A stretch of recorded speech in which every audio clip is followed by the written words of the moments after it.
Mr. President. The senator from Florida. Thank you, Mr. President. I have the honor of representing the great people of the state of Florida, and I'm here in the Senate. And today I speak for the first time on this floor on their behalf. The Senate is a long ways away from where I come from, both literally and figuratively. I come from a hardworking and humble family, one that was neither wealthy nor connected. And yet I've always considered myself to be a child of privilege, because growing up I was blessed with the two very important things. I was raised by a strong and stable family, and I was blessed to be born here in the United States of America. America began from a very powerful truth, that our rights as individuals do not come from our government, they come from our God. Government's job is to protect rights, and here this republic has done that better than any government in the history of the world. Now, America's not perfect. It took a bloody civil war to free over 4 million African Americans who lived enslaved. It took another 100 years after that before they achieved full equality under the law. But since their earliest days, America has inspired people from all over the world, inspired them with the hope that one day their own countries would be one like this one. Many others decided they could not wait, and so they came here from everywhere to pursue their dreams and to work to leave their children better off than themselves. And the result was the American miracle. A miracle where a 16-year-old boy from Sweden came here with no English in his vocabulary and $5 in his pocket. But he saved enough money to open up a shoe store, and today that store, Nordstrom, is one of the global, multi-billion-dollar global retail giant. A miracle that led to a young couple with no money and no business experience to open up a toy company out of the garage of their home. Today, that company, Mattel, is one of the world's largest toy manufacturers. A miracle where the French-born son of Iranian parents created a website called Auction Web in the living room of his home. Today, that company, known as eBay, stands as a testament to the familiar phrase, "Only in America." Now, these are just 3 examples of America's extraordinary success began with nothing more than an idea. But it's important to remember that the American dream was never just about how much money you made. It is also about something that typifies my home state of Florida, the desire of every parent to leave their children with a better life. And it is a dream lived by countless people whose stories will never be told. People, Americans that never made $1 million, they never owned a yacht or a plane or a second home, and yet they too lived the American dream, because through their hard work and sacrifice, they were able to open doors for their children that had been closed for them. It is the story of the people who clean our offices here in this building, who work hard one day their children can go to college. It is the story of the men and women who serve our meals in this building, who work hard so that one day their children can accomplish their own dreams. It is the story of a bartender and a maid in Florida.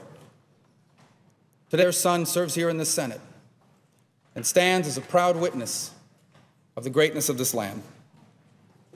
Becoming a world power was never America's plan, but that's exactly what the American economic miracle made her. Great powers have used their strength to conquer, but America's different. For us, our power always has come with a sense that to those that much is given, much is expected. A sense that with the blessings that God bestowed upon this land came the responsibility to make the world a better place. And in the 20th century, that is precisely and exactly what America did. America led in 2 world wars so that others could be free. America led in a Cold War to stop the spread and ultimately defeat communism. While our military and foreign policy contributions helped save the world, it was economic and cultural innovations that helped transform it. The fruits of the American miracle can be found in the daily lives of people anywhere in the world that someone uses a mobile phone, email, the internet, or GPS. They are enjoying the benefits of the American miracle. Anywhere in the world where a bone marrow, lung, or heart transplant saves a life, they are touched by the view of the American miracle. And on one night in July of 1969, the whole world witnessed the American miracle firsthand. For on that night, an American walked on the surface of the moon, and it was clear to the whole world these Americans could do anything. Now, clearly, America's rise was not free of adversity. It faced a civil rights struggle that saw governors defy presidents, that saw police dogs attack innocent, peaceful protesters, it saw little children murdered in churches by bombs. We faced 2 oil crises. America faced Watergate. America faced American hostages in Iran. I grew up in the 1980s, the time it was morning in America. And yet even then, we faced a war on drugs. We lost soldiers in Beirut and astronauts on the Challenger. We faced a devastating oil spill in Alaska and a terrifying new disease called AIDS. Through challenges and triumphs, the 20th century was the American century, a century where America's political, economic, and cultural exceptionalism made the world a more prosperous and peaceful place. But now we find ourselves in a new century. And there's this growing sense that for America, things will never be the same. That maybe this century will belong to someone else. Indeed, we do now stand at a turning in our history, one where there are only 2 ways forward for us. We will either bring on another American century, or we are doomed to witness America's decline. Another American century is fully within our reach, because there is nothing wrong with our people. The American people haven't forgotten how to start a business. The American people haven't out of good ideas. We Americans are as great as we have ever been. But our government is broken. It's keeping us from doing what we have done better than any people in the history of the world: create jobs and prosperity. If we, Washington, could just find agreement on a plan to get control of our debt, if we could just make our tax code simpler and more predictable, if we could just get the government to ease up on some of these onerous regulations, the American people will take rest. If this government will do its part, this generation of Americans will do theirs. They will have a prosperous, upwardly mobile economy, one where our children will invent, build, and sell things to a world where more people than ever can afford to buy them. If we give America a government that can live within its means, the American economy will give us a government of considerable means, a government that can afford to pay for the things government should be doing, because it does not waste money on the things government should not be doing. If we can deliver on a few simple, important things, we have the chance to do something that's difficult to imagine is even possible. An America whose future will be greater than her past. But sadly, that's not where we're headed. We've made no progress on the issues of our time because, frankly, we have too many people in both parties who have decided that the next election is more important than the next generation. And our lack of progress on these issues has led to something even more troubling: a growing fear that maybe these problems are too big for us to solve. Too big even in America. Well, there is no reason to be afraid. Our story, the story of America, it is not the story of a nation that never faced problems. It is the story of a nation that faced its challenges and solved them. Our story, the story of the American people, is not the story of a people who always got it right. It is the story of a people who, in the end, got it right. We should never forget who we Americans are. Every single one of us is the descendant of a go-getter, of dreamers and of believers, men and women who took risks and made sacrifices because they wanted their children to live better off than themselves. And so whether they came here on the Mayflower, on a slave ship, or on an airplane from Havana, we are all descendants of the men and women who built here the nation that saved the world. We are still the great American people. And the only thing standing in the way of us solving our problems is our willingness to do so. And whether we do so or not is of great consequence, and not just to us, but to the whole world. I know now some say that times are so tough here at home that we can no longer afford to worry about what happens abroad. Maybe America needs to mind its own business. Well, whether we like it or not, there is virtually no aspect of daily lives that is not directly impacted by what happens in the world around us. We can choose to ignore global problems, but global problems will not ignore us. You know, one of my favorite speeches is one that talks about our role in the world. It was the speech that President Kennedy was set to give had he lived just one more day, and it closes with these words. We in this country, in this generation, are by destiny rather than by choice, the watchmen on the walls of world freedom. We ask, therefore, that we may be worthy of our power and responsibility, that we may exercise our strength with wisdom and restraint, and that we may achieve in our time and for all time the ancient vision of peace on earth, goodwill toward men. That must always be our goal, and the righteousness of our cause must always underlie our strength. For as was written long ago, except the Lord keep the city, the watchman waketh but in vain. Almost half a century later, America is still the only watchman on the wall of world freedom.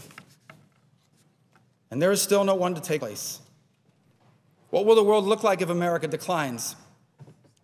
Well, today, people all over the world are forced to accept the familiar lie that the price of security is our liberty. If America declines, who will serve as living proof that liberty, security, and prosperity can all exist together? Today, radical Islam abuses and oppresses women. It has no tolerance for other faiths, and it seeks to impose it on the whole world. If America declines, who will stand up to them and defeat them? Today, children are used as soldiers and trafficked as slaves. Dissidents are routinely imprisoned without trial. They're subjected to torture and forced into confessions and labor. If America declines, what nation on the earth take these causes as their own? What will the world look like if America declines? Who's going to create the innovations of the 20th century? Who will stretch the limits of human potential and explore the new frontiers? And if America declines, do all these things and ask for nothing in return, motivated solely by the desire to make the world a better place? The answer is no one will. There is still no nation or institution on this planet that is willing or able to do what America has done. Ronald Reagan famously described America as a shining city on a hill. Now some say that we can no longer afford the price we must pay to keep America's light shining. Others like to say that there are new shining cities that soon replace us. I say they're both wrong. Yes, the price we're going to keep America's light shining is high. But the price we will pay if America's light stops shining is even higher. And yes, there are new nations emerging with prosperity and influence. And that is what we always wanted. America never wanted to be the only shining city on a hill. We wanted our example to inspire the people of the earth to build one of their own. You see these nations, these new emerging nations, these new cities? We hope they will join us, but they can never replace us because their light is but a reflection of our own, the light of an American century that now spreads throughout the earth. A world that still needs America, a world that still needs our light, a world that needs a new American century. And I pray with God's help, that will be our legacy to our children and to the world. Mr. President, I yield the floor. The Republican leader. Mr. President, on behalf of all of our colleagues, I want to commend our new senator from Florida for his remarkable speech. No one is a better example of the American dream than he is, and no one expresses American exceptionalism better than Rubio, and I congratulate him on behalf of all of our colleagues for his maiden speech. Mr. President, the leader. I join with my Republican counterpart in congratulating my friend from Florida for his fine speech. But I wish in his remarks he would once in a while mention where he spent a lot of his youth, Las Vegas and North Las Vegas, Nevada. I note the absence of quorum. Mr. President. Okay. The senator, the leader, holds his request, and I recognize the senator from Florida.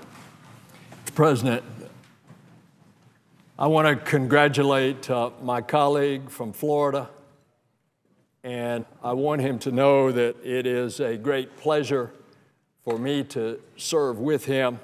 It has been a tradition in Florida that the two senators get along. This has been a great tradition that goes back when Bob Graham and Connie Mack is always a memory that is forever etched in my mind.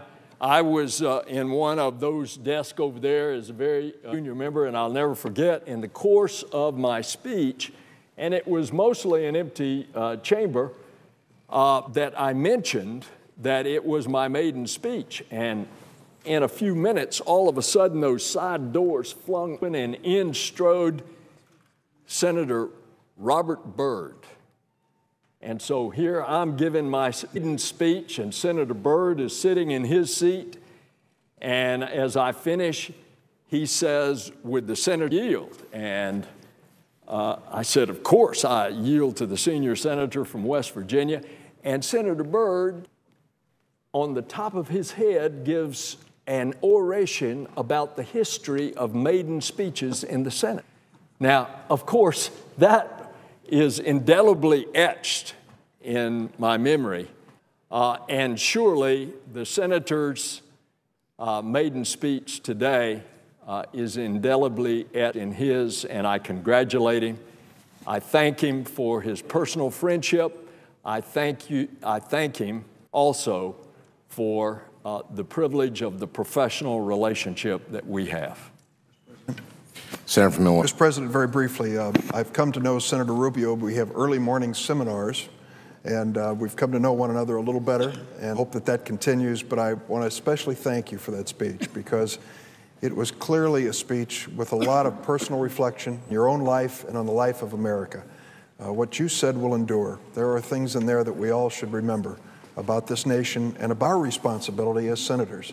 Thank you for that fine speech, and I'm glad that I was here to be a witness to it.